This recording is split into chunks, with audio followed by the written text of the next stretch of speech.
Sitting job చేసేవాళ్ళు, చదువుకునే వాళ్ళకి ఒకటే అడ్వైస్ ఏంటంటే ప్రతి 20 minutes to half an hour ఒకసారి లేచి ఒక 2-3 స్టెప్స్ వేసుకొని చేయటము.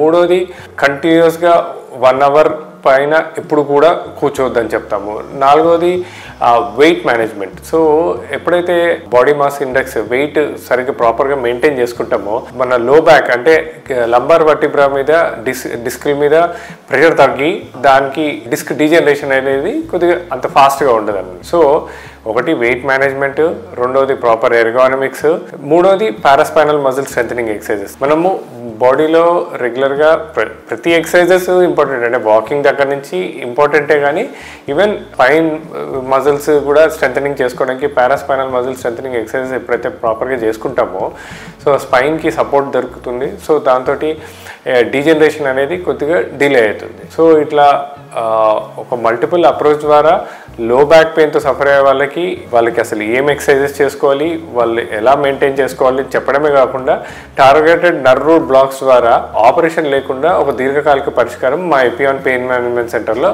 అవైలబుల్ ఉంటుందండి. Thank you.